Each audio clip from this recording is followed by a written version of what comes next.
Alright guys, what is up? With the announcement of patch 5.2.0 and Dead by Daylight, they were basically saying that they intend to basically permanently put skill-based matchmaking in the game.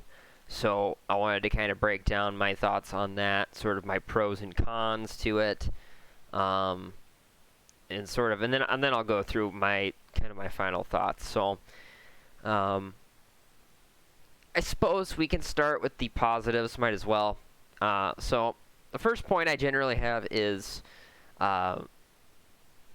more even or fair games on both sides reduces stomps. Now, I'm somebody that I get it. Stomps aren't that fun. Generally, I think stomps can be occasionally fun if you're on the winning side, but if you're constantly stomping people, I think it can get dull because it's just, again, it's repetition. And I know getting stomped is not very enjoyable as the loser. So I do think skill-based matchmaking generally does prevent crazy stomps where one team just absolutely shits on the other. And I'm some of this I'm also talking about Call of Duty as well, and Dead by Daylight obviously is now going to join the ever-growing amount of games that do have skill-based matchmaking within, or heavier skill-based matchmaking within pubs. Another positive benefits weaker or newer players generally by preventing them from facing stronger players. So the benefit to this obviously is weaker or newer players get eased into the game a bit easier. They don't go in and are immediately up against really, really strong players that instantly destroy them, which, makes the game not very fun to play and, makes them feel like it's, what's the point, So I do think, the benefit to it is that it makes the game more accessible to newer people or people that haven't played it much. And I don't necessarily, I don't necessarily think that. What was I gonna say? Oh my god, I completely fucking blanked. Basically, what I was going to say is I feel like that should always be the case. If there is or isn't skill-based matchmaking in the game, I always feel like there should be kind of a protected bracket of players that are just at the very low end of the curve. I think if there's some people that are very, very low-ranked players or just very low kill death or, certain statistics, if they're on the very low end of the bell curve, they shouldn't have to face stronger players. I think you should protect the weakest players. I'm okay with that. But I think it should get to a point where I think once you hit a certain juncture, it should be kind of all bets are off, and it sort of becomes the Wild West where, you get what you get, and then you can basically play against anybody.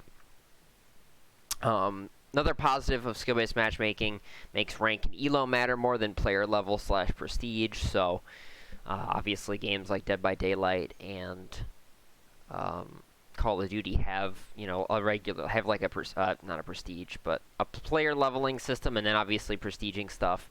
And skill-based matchmaking does make it so that your rank or elo matters a lot more.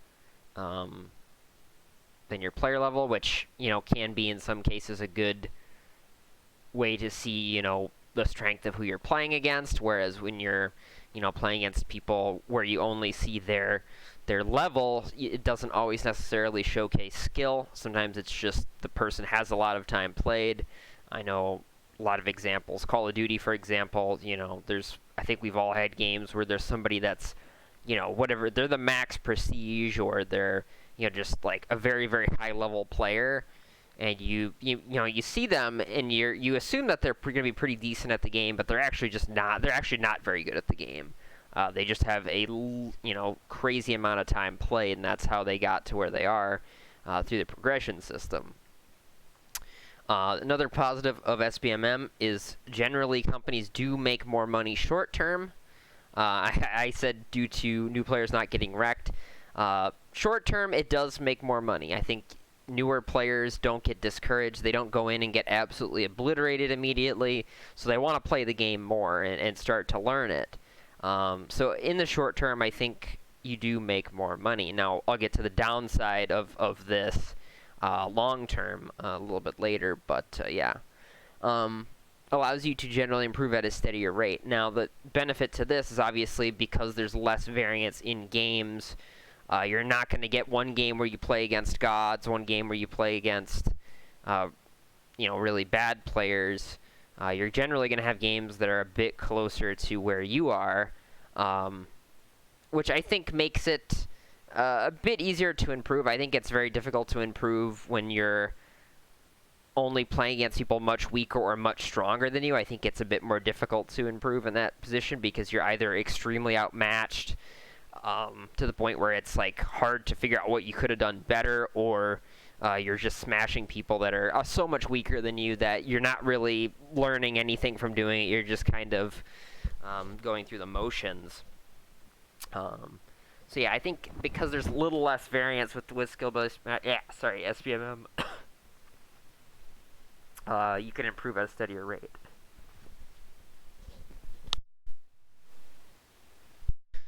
Point 7 can provide more close, intense games that are hard fought on both sides of the spectrum, especially for cross-play games where multiple input methods can have skill gaps that are more severe. Now, there's games where certain input methods do have an advantage, and if you're at least if there's no skill-based matchmaking and you're putting somebody that's on a weaker input against a player that's stronger on a stronger input, that can feel really, really imbalanced at times. So you do, on average, get more competitive games, more close games, which can be a good thing, I think, generally. People don't mind competitive games some of the time. But yeah. So now we're going to get into the negatives, and this is going to be a much longer part. There's just a lot of holes that I can pick in SBMM, at least very strict SBMM. Again, I'm not somebody that's against having a lighter form of skill-based matchmaking. I think there needs to be some sort of system in the game that protects like the lowest level players from just getting dropped straight into pro matches, and they get absolutely I do expect there to be something to protect them, at least for some period of time. But I think at some point, you gotta get dropped into the deep end to learn how to swim. I think playing really weak players at the bottom end of the bell curve with skill-based matchmaking all the time, if you're a bottom end of the bell curve player, I don't think that really makes you get better consistently, or I don't think you learn that much playing against, bottom tier players, even as a bottom tier player. So, but yeah. So first off, makes games at mid to higher elos extremely repetitive. Essentially, at average to above average games, and then all the way up to the highest end players, the game gets really repetitive. Typically, these games kind of come down to whatever is considered balance-wise to be the meta. It's generally people only playing that. So every game sort of becomes people using the exact same builds, exact same, perk setups, weapons, killers, and Dead by Daylight. Even in RTS, you could say, maybe certain abilities or factions, or the game basically becomes, every game becomes very similar because it's people essentially using the same stuff. So it sort of blurs the difference between each match. Number 2, generally encourages exploiting certain playstyles or flaws regarding bugs and general game balance, and it encourages cheating to get ahead. So with skill-based matchmaking, people I think are more, and I'm not saying people don't exploit stuff like that without skill-based matchmaking. I'm just saying with SBMM, there's more incentive to do it because you're up against stronger players. People are more likely to exploit things, like I said with the meta thing, to exploit certain problems. And sometimes metas are intentionally balanced the way they are. Sometimes a meta can be caused due to game bugs, due to problems that the developer didn't intend. And I think people generally in a ranked environment are more likely to exploit that. I think people are also more likely to cheat. I think cheating is more common. Now, I'm not saying people don't cheat in non-SBMM games. Cheating is everywhere, but I think people are more likely to cheat when they're up against stronger players because they feel that they need to get any advantage they can to win. Because they're just more desperate to win, simply because there's more at stake. My third point will result in generally longer queue times for most players, regardless of skill. Like I've said, I think generally, I think queue times will be longer in general because the game's going to be looking for people around your skill level, whereas if you don't have SBMM, it just basically finds whoever's near you, connection-wise, and puts you in a lobby. Whereas if it's looking for people around your skill level and it's prioritizing skill over even connection, which I know in the past few Call of Duty games, there's been damning evidence that kind of showcases that may be the case, where it actively prioritizes putting you against players of your skill versus, putting you in a lobby where your ping is going to be better. In general, queue times are going to be longer. I think it's the worst for people at the top generally, where, the least amount of players are. That's going to, games, if you're like a very top 1% player, game queues are going to be exponentially longer. But I think in general, your game queues are going to be longer simply because it's, looking to put you with equal opponents. So it has to search a bit longer to figure that out. Whereas when it is not, when SBMM is not in place, it sort of just puts you in a lobby based purely on connection, and it sort of just, finds whoever it can find that's sort of nearby, regardless of skill. Now it has to do both, look for people that are nearby, but also it has to include, the sort of skill differentiation thing. The fourth point makes it difficult to tell if you're getting better or not because your lobbies are constantly getting more difficult. And this is sort of, especially with Dead by Daylight and COD, where they sort of hide your MMR ranking while you're playing matches. Especially hiding MMR, it makes it hard to tell, am I getting better or not at the game?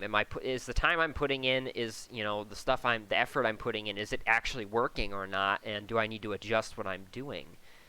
You can't really tell because your lobbies... You can't even tell because your lobbies get more difficult, but you might not even know that technically because you can't see that they're getting more difficult. You just sort of... It's a sort of feeling, but you're not certain of it. And it doesn't feel rewarding because of that. It feels like even if you get better, you get punished, technically. You improve, but you have to play stronger players as a sort of punishment for improving at the game. And that doesn't, to me, that just doesn't feel redeeming. It doesn't feel good in general. Fifth, alienates more hardcore player base because of other problems. Especially the first 2 points were the meta slaving and exploiting sort of bugs in game balance and cheating. One way to really piss off your hardcore fan base is to not really deal with the cheating problem. Call of Duty Warzone has really suffered from this as of late, where they've allowed cheaters to... A lot of the hardcore Warzone players are just kind of done playing it because there's just too many cheaters. It's not fun anymore because there's so many people cheating in it. It's like, what's the point? There's really no point to playing it because every game is essentially rigged because of the matchmaking and because they're not doing anything about cheating. But in general, every game is very repetitive as well. So it just gets boring. It's not fun anymore because there's no differentiation. Variety is the spice of life. And, if you take away that variety, even if you love the game, at some point you're going to get tired of doing the same thing over and over again. Even if you love the gameplay loop, eventually you will get tired of it. I don't think there's a game on this planet that is so good that you can do the exact same thing in that game for thousands and thousands and thousands of hours and still love it as much as you did at previous points in time. All right, point 6. Negatively affects the size of the player base long term as more players get better at the game and as the group of new players gets smaller. So, new players, as they gradually improve, they get tougher and tougher games. It gets to a point where they don't feel rewarded anymore. They are starting to not enjoy the game because they're getting into, the medium to higher MMRs, and the games are starting to become more and more repetitive as time goes on because they're putting more and more time in. They're getting better at the game. They start to get tired of it. And because they start to get tired of the game, they stop playing it. A lot of the hardcore, even average to just slightly above average players start to get bored of the game after a certain period of time, and they just quit playing it. And it gets to a point where, you hit all the players you're gonna hit, all the people that are gonna buy the game. It gets to a point where your game is spread out enough. There's enough copies sold that you sold it to about as many people as you're gonna sell it to. So, if you alienate the hardcore player base, people don't, these are the people that generally are going to spend the most money on the game, at least individually speaking, maybe not in total, because there's less of them, but they're going to stick, and a lot of these people will stick with you through thick and thin, even if, the game has problems, if there's balance issues, or if there's, other problems. A lot of these people like the game enough, they care enough about it that they're willing to stick with it, even when it's struggling. You piss those people off and they disappear, guess what? You've got nobody. You've got nobody. If you have a system that actively punishes people that put tons of time in or actively, play the game religiously, you lose your hardcore player base, you're done for. Because the casual player base, they're not going to be around forever. The casual player base typically cycles in and out. Lots of people in the casual player base, they don't play the game for thousands of hours. They play it for, 50 hours and they're done playing it. And then a new person comes in and plays it. That's sort of how they work. They don't stay around forever. So if you piss off the hardcore player base and they're gone, gradually the game's going to dry up over time. So in the long term, it's not beneficial. Not always consistent is my 7th point. Can have fluctuations in games, which can be frustrating when most games are usually balanced. The imbalanced games stick out when condition is not always clarified using weird MMR shifts. So basically, 2 points here. So the first point is, I think the imbalanced games are much more noticeable when most games are balanced, whereas imbalanced games, if they're more common, it doesn't stick out as much. Now, they're still imbalanced, right? But I would say a game that's, if SBMM is a thing, an imbalanced game, I notice that much, much more, because it's like, I thought this game has SBMM. Why are we getting smashed? Like, is the system not working properly? Like, what's the issue with it? I think it makes those games stick out, whereas, in non-SBMM games, if you get smashed, sometimes it's just, unlucky. You got a bad roll of the dice, and that's just how it is. Whereas, these games, it feels almost kind of rigged. Like, if you get smashed in an SBMM game, it feels like, okay, did the matchmaking intentionally make this game, very difficult to win? Or, it feels cheap. It feels cheap. Like, I know losing to luck feels cheap, but when the game is manipulating the matchmaking to make games intentionally, hard or unwinnable for you, I think that personally, to me, feels worse than just getting, rolling bad and getting unlucky when it comes to just RNG or luck in general. I just don't like being exploited by the matchmaking system. It's really that simple.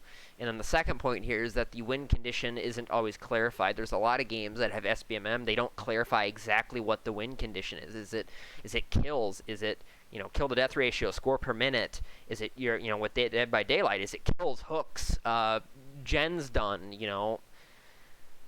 Is it 2 survivors, dying and 2 survivors surviving, is that considered a win for the survivors? Is it 3 kills for the killer to be considered a win for the killer? Like, they don't really have a sort of gauge to go off of as to what the win condition is to give people MMR. So what are they giving people MMR off of? And is it actually accurate of what their skill is? If you're taking MMR, like, you would assume it'd be a mixture of things, but the issue is we simply just don't know, especially with a lot of these games. These companies like to be very secretive as to what their skill-based matchmaking system is based on, or what they, use to determine skill. They don't typically tell the actual player base what it is, so people are always consistently in the dark with a lot of these companies. So this can also make games feel inconsistent because you just simply, some people that are in your lobby might be boosted because of weird circumstances or because the win condition isn't clarified. There might be something they're doing that they don't even know they're doing that's allowing them to improve their MMR, when they shouldn't be, and they get put in a lobby that they shouldn't be in because they're not truly of that skill level. The 8th point removes the variety RNG of skill levels you play against, takes away the high of pub stomping every once in a while. RNG is a frustrating but variety-creating mechanic that can keep games interesting. So, essentially, you don't play against a variety of opponents anymore. Skill-based matchmaking, you play against very similar players stylistically with what they use typically. I know with some games, like especially COD, I actually play against the same exact players consistently because they're around my skill bracket. And with other games that have SBMM, I have that problem too, especially games that have smaller populations. I play against the same players over and over and over again, and that can get really boring, especially when players only use certain things. You pretty much know what to expect before the game, and that just isn't exciting. That isn't exciting at all to deal with. And pub stomping, is one of those things like, I don't like that they're trying to remove pub stomping entirely. I think it's one of those things where, I don't think pub stomping is fun every game. But every once in a while, it can feel really good to pub stomp somebody. Like, it can feel really good to just go absolutely nuts and destroy some people. I'm not saying I want it to happen every game. I'm not saying I even want it to happen every 10 games. But every once in a while, it's nice to have a game where you just go off and you feel good. You feel like, okay, the effort I put in to learn the game and get better at it, it's paying off. I was able to dominate that lobby. It's satisfying in a way because you were able to just, you were able to see what you did sort of pay off in the time and preparation and effort and all the other things that you did worked out. Now, again, like I said, I don't want that all the time, and I don't even want it like consistently because it does get boring, especially if it's consistent pub stomping. I think that can get old if it's happening constantly. But RNG, to me, I mean, it's frustrating, right? I get it. I get that people don't like randomness in their games. People don't like getting put against random skills. But it does create variety, and that is the truth about RNG. It has flaws. It is a flawed mechanic, but it has its pros in that it keeps games interesting because of the randomness, inherent randomness to it.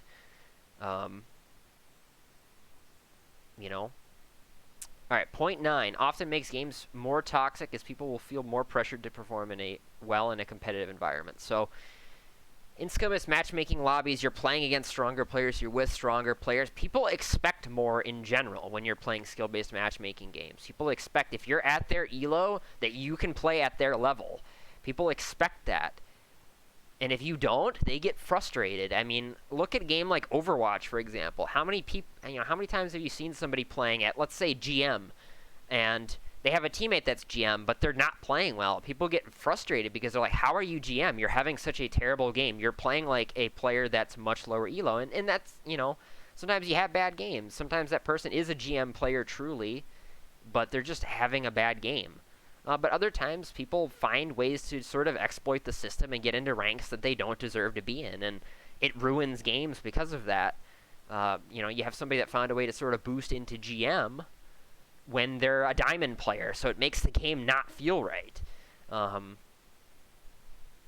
people in general just they're so hell-bent on winning that they sort of throw everything else out. They throw sportsmanship, they throw being a good teammate, all that sort of stuff. They throw it out the window because they care more about the win. And people in general are just much more hostile to each other if they're not winning. If things aren't going perfectly, people get frustrated much easier because there's so much pressure to perform. There's so much pressure to win every game because of skill-based matchmaking. Number 10, can often negatively affect connection as the player pool is limited by the matchmaking. Now, because of skill, it limits who you can play against, and because of that, typically you have to go further and further out, distance-wise, from where you are. And, because of that, ping can sometimes be worse. I know, especially in Call of Duty, ping is often worse when playing against stronger players because they're further away from you, geographically speaking, and that's... it's not fun. Playing on bad ping against good players is one of the most frustrating things in the world. It's frustrating when you feel like you're at such a disadvantage and you just can't do anything about it, and you're just gonna lose because you have a disadvantage you can't control. There's nothing that you can do to play better. I guess you can try, but sometimes having a ping disadvantage in some games is a big enough deal that it's it might be too much to overcome if your skills are too even. My 11th point, often not a choice players get to make. You either play SBMM or you don't play at all. Yeah, again, not giving players options I think is a bad idea. Forcing people to basically have to play a certain type of matchmaking system, or they just can't play the game. A lot of people are just going to say, fuck it, I'm just not going to play the game. That's a shitty choice because there's a lot of people that still love the game or are passionate about it, but they just don't want to play it because of the matchmaking system makes the game not fun to play. They still like the game, but they don't want to play it because it simply just is, because of some of the previous points, it just gets stale. It's not fun anymore because it is so difficult every game. It makes the difficult games not unique anymore, and we're going to get to that as well, but, yeah. So, 12th, prevents you from playing with friends of lower and higher skill levels because games are too hard for them and you. This is another huge issue, is that if you're somebody that likes... If your friends aren't basically around the same elo as you, you basically can't play with them. If you want to play with somebody that's, moderately better or moderately worse, you can't do that because simply the games are going to be miserable for either you or them. If they're playing in higher skill lobbies and they're a lower skilled player, they're not going to have any fun. Every game they're going to get smashed. It's not going to be enjoyable. And if you're, if you're playing in the lower skill lobby, you're just going to crush people. It's simple as that. So the other people in that game aren't having fun because you're basically exploiting the system by joining on lower skilled players to intentionally get easier lobbies. Games are, I should say too hard or too easy for them or you. And that's a big thing with Call of Duty that's sort of occurred. It's where a lot of guys say, I don't feel like I can play with my friends that are better than me because, it's just the games are too hard. And there's people that are, good at the game that say, well, I want to play with my, my grandpa, and he's not a good player, but I want to be able to play with him, but we can't play in the same lobbies because if he plays with me, he has to play against strong players, and he just gets destroyed and doesn't have fun playing games with me. And that sucks because... I made a lot of friends bonding over, games like Black Ops 2 and, playing games with buddies like that where we were able to we were different skill levels, but we were all able to play together on one team, and it was, and play against a variety of skill levels, and it made the game spicy. This is just bland. 13, people often look for ways to exploit the matchmaking by doing things such as reverse boosting or making a Smurf account to get easy games. People will constantly do stuff like this. Reverse boosting has become a huge problem in Call of Duty in general. A lot of people are just reverse boosting to get easier matches because why not? You go blow yourself up a bunch of times, and then you go get weaker games and you smash people, and then you have a bunch of fun, For some people, it's worth, playing a game where they basically destroy themselves over and over again to play a game where they go ham. They have way more fun, than just going even, both games. You know, and it also encourages people to make tons of Smurf accounts, which is really predatory. I mean, Smurf accounts are extremely predatory because you've got really strong players making Smurf accounts, going up against people much weaker than them that have no idea that they're going against someone that's much stronger than them, and it feels awful to play against really good Smurfs because you just don't know what the hell you're up against. You think you've got an easy game, or you think, or not even an easy, you think you're going to play somebody that's around your skill, and then you're playing against somebody that's just much stronger than you in general, and it feels really, really cheap because you're like, I don't know why this guy's in my lobby. In theory, he shouldn't be, but he made a Smurf account. You know, or he reverse boosted, or, you know, people continue to exploit matchmaking for multiple reasons. Number 14, if all games are always super competitive and close, it makes them not feel unique at all. And this is what I was talking about earlier. I like competitive games sometimes. I like close games sometimes. But I also sometimes like games that aren't. If every game is one or the other, if every game is a shit stomp, it gets boring. If every game is competitive and ridiculously close and intense, that also doesn't make it feel interesting anymore. You know, if every game is you know, I'll put it this way. Let's say, you know, you're playing TDM and the kill limit is 75. If every game is 75 to 74, it doesn't make that feel unique anymore. It doesn't make the game as intense because you're like, well, every game is like this, you know? Whereas if it doesn't happen all the time, when you get into that game where it's 74-74, there's one kill left, it's tense. It's tense. If it doesn't happen all the time, it's tense when it does happen. And it gives you those moments of adrenaline where you know, feel the intensity of the game.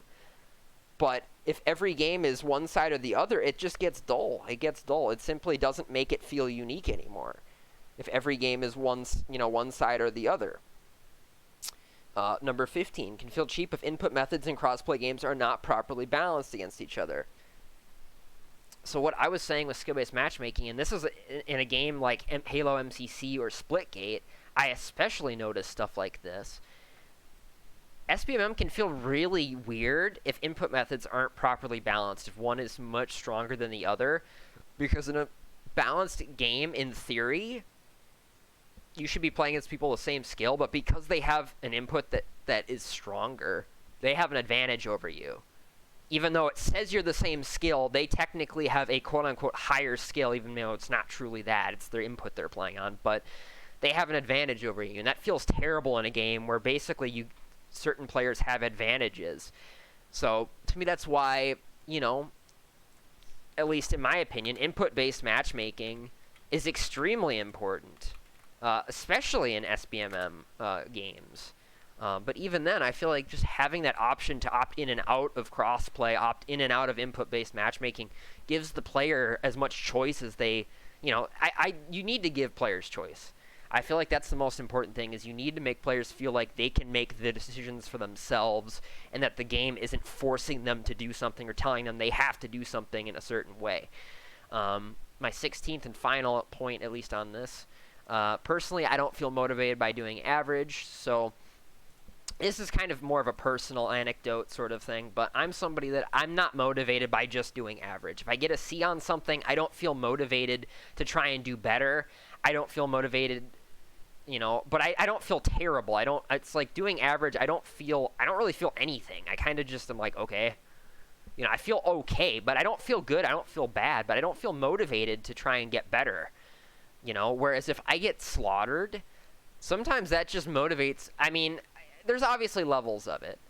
But I'm the type of person, if I get my shit pushed in, you know, I want to go again. I want to do better. I want to get better. I don't want, you know, I want to go again to sort of maybe redeem myself, or maybe not redeem myself wouldn't be the right term, but I want to try and get better so that doesn't happen again, you know? You know, if I play well, I want to play again because I want to try and play well again because that was satisfying. I want to try and pull it off again, you know?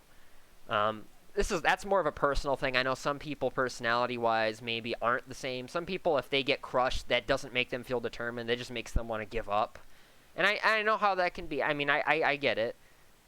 It can be demoralizing to get crushed sometimes. It can be.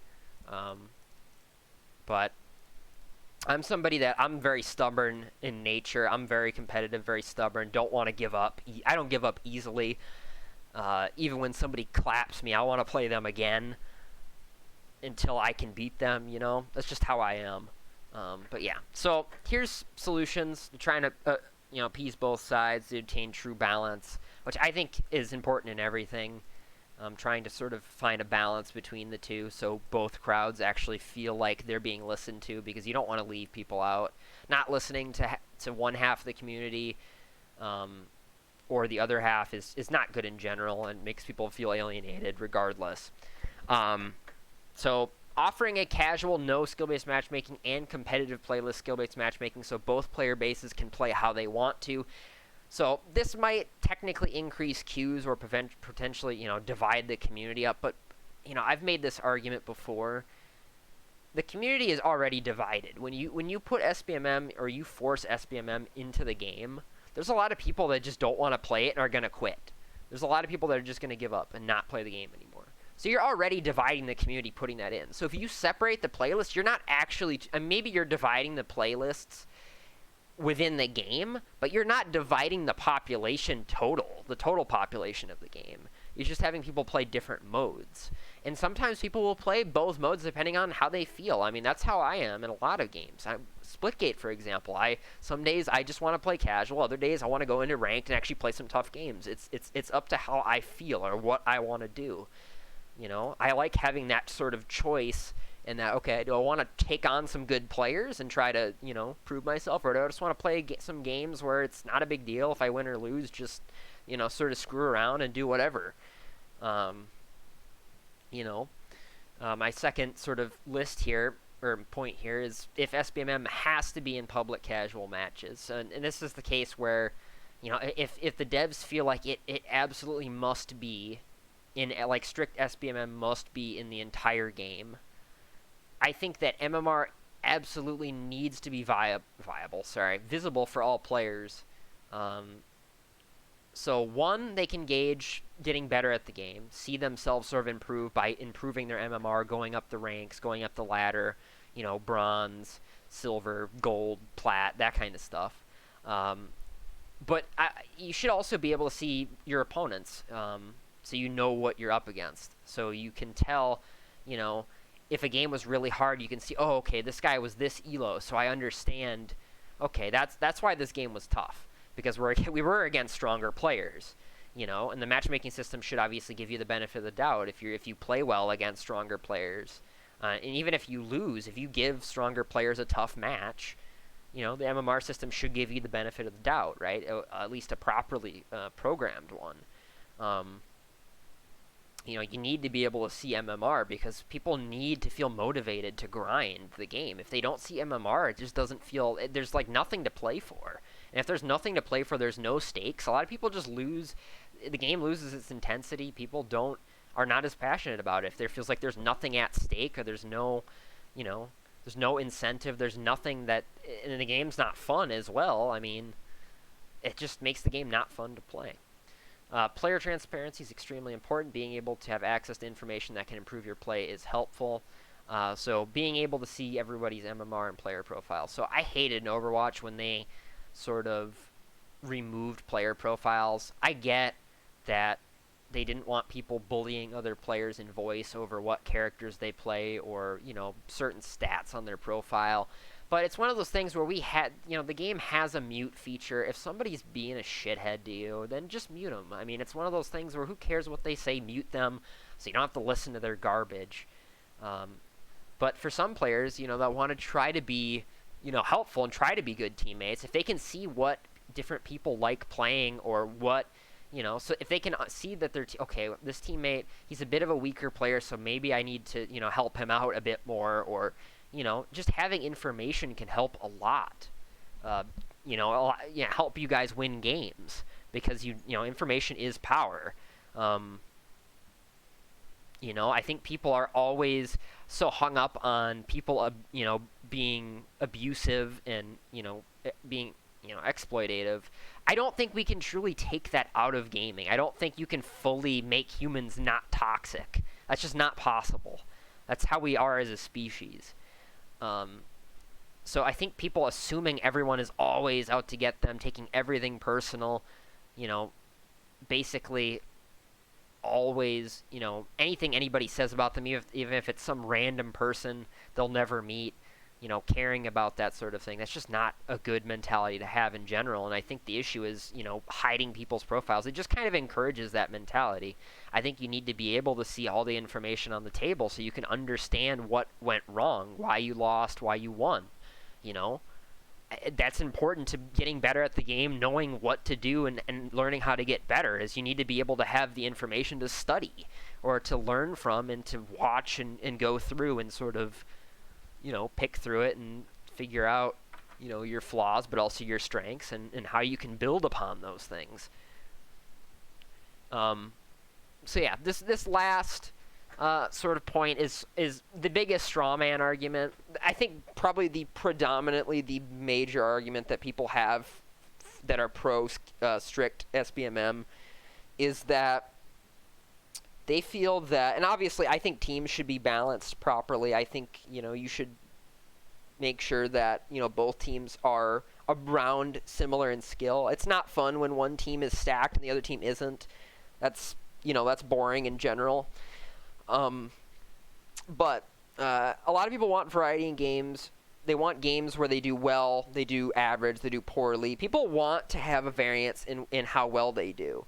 I get it. It feels bad to have a bad game.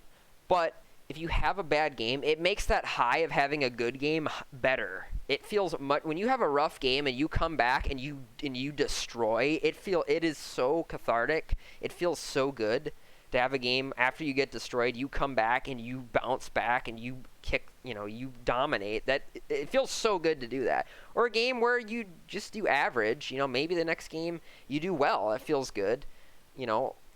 The low times where you don't do as well, make the high times feel better. And it reminds you of struggles. When you just do average all the time, it just feels so bleh. It feels so bleh. It feels like, yeah, I can improve, but it's not like I'm in a situation where, like, it just mentally does not feel exhilarating in any sort of way. It doesn't feel motivating either to try and, do it again and grind harder. And obviously the classic strawman argument for strict SBMM people is that, well, you just want to pub stomp all day long. You just want to crush noobs every game. You just want to make people feel bad about themselves. You just want to bully people. And that's just a ridiculous strawman. I don't want to make anybody feel bad about themselves. And if somebody feels bad about themselves because of how they do in a video game, that's a personal problem. And I agree. Like, I have the same issue. I take things too personal. I'm somebody that I get too upset. When I get crushed, I get devastated. That's how I am. And I get that. I get that it's rough to lose. I hate it. I really do. I hate it more than anything in the world. And how long have I been talking for? 42 minutes. Okay, so I'll be done here shortly. But it sucks to lose and get crushed. It does. I understand that. But it's one of those things where I think it also teaches you lessons, and I think you also learn from it. The whole argument, oh, good players only want to pub stomp, it's simply not true. The vast majority of good players do want to play, are willing to play against good players sometimes. Sometimes, strong players do enjoy playing against good players, but it's sometimes. It's not all the time. Sometimes you want to play tough matches. Sometimes you want to play easier matches. Some people, play the game for different reasons. Some people play the game for fun. Some people play the game to relax, Sometimes you're playing the game, you're in a competitive mood. Other times you're in a mood to just kind of kick back and do whatever and just, chill and have fun. And it's not about winning or losing. But the issue with skill-based matchmaking puts so much, of a spotlight on winning or losing that you feel like you have to give your all every game or else you just feel like you're going to get reported by people, you're going to get flamed constantly, you're just not going to have a good time if you don't give everything you have.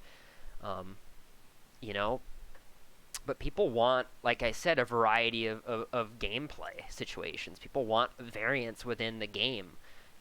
People want to see a variety of weapons, a variety of perks, a variety of different sort of abilities, and they want to see different gameplay scenarios constantly. People want to see new things, because the more you grind a game, the more you see. It gets to a point when you've put thousands and thousands of hours into a game, you want every game to feel different, because if it doesn't, it's just so boring. You don't want to play anymore. It's not enjoyable because there's just nothing interesting about it.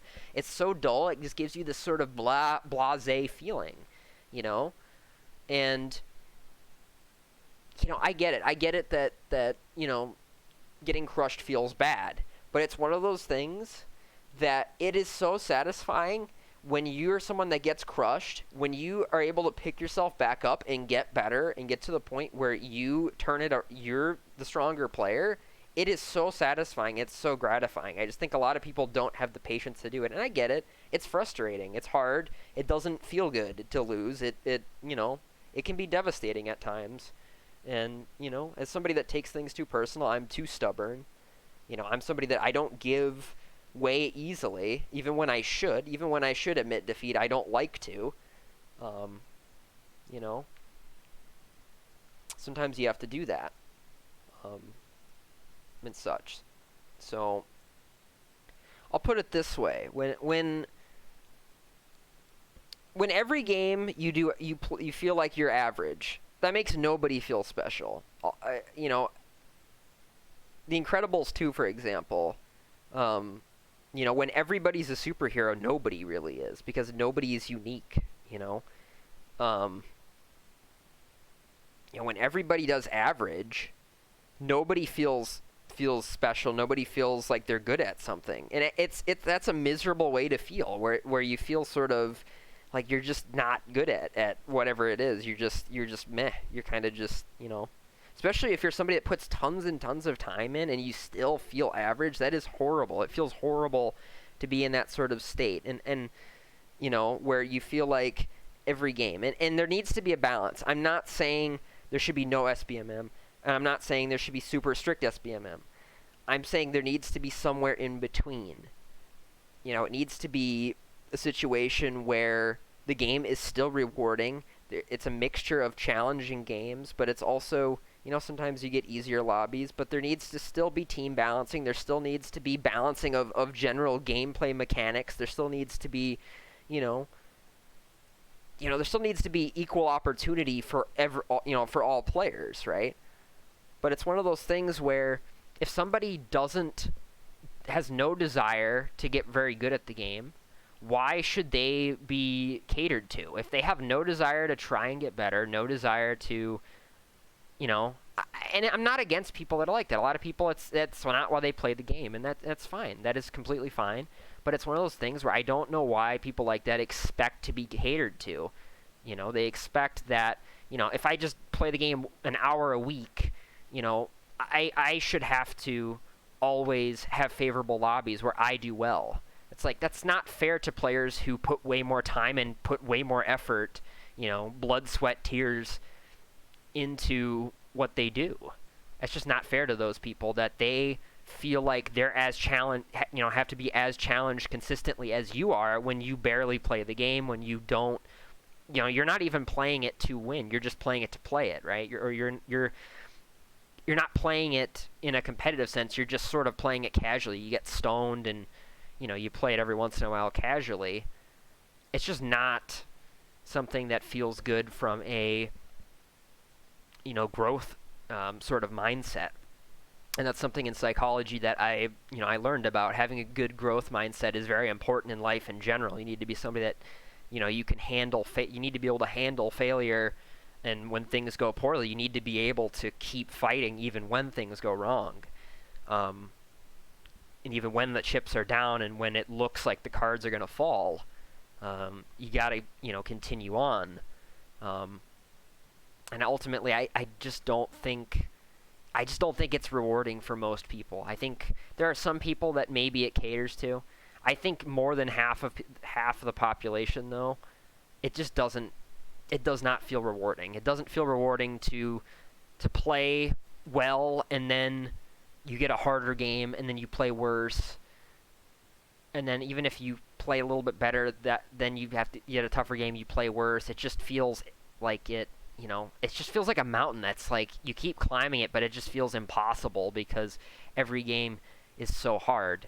There's other methods to play really, really strong players. There's competitive playlists. There's game battles. There's all kinds of stuff. If people want to play competitive, there's online tournaments. There's all kinds of stuff for that. I don't feel like the basic public match in video games should be forcing people to have to play against people of their skill every match. I just feel like it's too pressing. It's too pressing simply. And I know I see the argument that some people are like, well, lower skill players are trying hard too. That's not always the case. Now, sometimes it is this case. Sometimes there are lower skilled people who do try hard and they just simply don't get better because they're not good at the game. It's difficult to get better at some games. It really is. Some games have such steep learning curves that it can take a long time for some people to get really good at them. They have to put tons of time in. And it has to be good practice. It has to be practice that's actually valuable, not just playing the game. It needs to be like, doing things that actually build upon their skill set. It needs to actually be reviewing gameplay, actually watching replays, learning from, good players what to do in certain situations, watching VODs, that kind of stuff. And I'm not going to say that low-skilled players don't try, but there's a lot of low-skilled players that don't. They go out there, they don't really care, win or lose, they just do whatever. They troll about. It is what it is. They just screw around. They have no intention on winning the game, which is fine. They you do you, but they troll about, and I just don't think the system should purely cater to those people by rewarding them with lobbies that are, their skill level. I think they should have, if you're somebody that, actively doesn't, try to improve yourself, I feel like it's one of those things where I just don't feel like the game should cater to you. I feel like you're not passionate enough about the game. You're not somebody that's going to put tons of money into it. You're not somebody that's going to put tons of time into it and tons of man hours and, effort. And you're just not passionate about the game. I don't know why why game devs should cater to the players that aren't passionate about the video game. I think, to me, the most important people in the community are the people that care the most. I mean, they are the ones. They are the ones that are the most passionate about the game. They are the ones that are the most vocal. They're the ones that want the game to be great, and they want, because they love the game. They love, they love what it is, and they think that you've made a great game, and they want it to be something great because they enjoy playing it, and, it's made their life better in general. So enough rambling, I think. Well, yeah, enough rambling for now. Feel free to post takes. You don't have to agree with me. That's completely fine. Feel free to like SBMM. Don't like it. It is what it is. It's, it's an opinion for a reason. But yeah, I thank you all for listening to me babble on like an idiot for 53 plus minutes about SBMM in numerous games and my sort of thoughts on them. And I will see you all on the next one. I'm going to try to upload another AVP2 Marine video here pretty soon, in the next few days, ideally. I just got to record a few more parts of it. So, yeah, thank you all for watching. I appreciate it, and I will see you all on the next one. And adios, muchachos.